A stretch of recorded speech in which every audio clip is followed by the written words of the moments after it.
J'ai déroulé la vie de saint François et en insistant sur le fait que cette vie qui a eu lieu au XIIIe siècle, eh bien, par la relique, elle est comme actualisée finalement pour nous aujourd'hui. Elle nous pose des questions et ça nous montre que la sainteté n'est pas quelque chose qui s'étale dans le temps, mais qui est quelque chose pour aujourd'hui, un message pour aujourd'hui, un appel à la conversion pour aujourd'hui.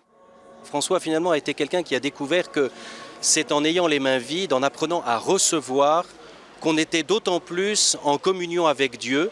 Et ça, il a laissé comme cette graine, ce trésor en lui, finalement prendre toute sa place et pouvoir du coup avoir une relation avec ses frères, avec la création, dans cette dimension du service de tout son être. Pour moi, François, c'est un homme qui n'a pas été satisfait de sa vie étroite, de sa vie étriquée, mais qui a pris au sérieux l'amour de Dieu et ça a complètement dilaté, ouvert son existence, l'a profondément humanisé, l'a rendu profondément sensible à la détresse des autres et à la présence de Dieu, car la création, les uns les autres, tout parle de Dieu et signifie la bonté de Dieu. On a essayé de réunir le maximum de personnes, de faire connaître cet événement, alors à la fois pour notre paroisse, pour nous permettre de vivre un beau temps de cohésion en paroisse, et puis pour sortir plus largement des frontières de notre paroisse, pour en faire bénéficier le maximum de monde.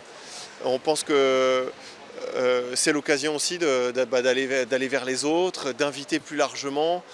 Et donc on a fait fonctionner le réseau paroissial pour ça. Le vendredi après-midi, on s'est dit il y a certainement certaines personnes qui seraient disponibles pour venir. Alors c'est à la fois des personnes âgées, mais pas que. Il y a aussi des parents, quelques parents qui sont là, des personnes qui étaient disponibles. Et puis ça continue ce soir avec une veillée de prière, une veillée où on va pouvoir déposer ses intentions de prière, ses fardeaux. Ça continue demain avec les jeunes.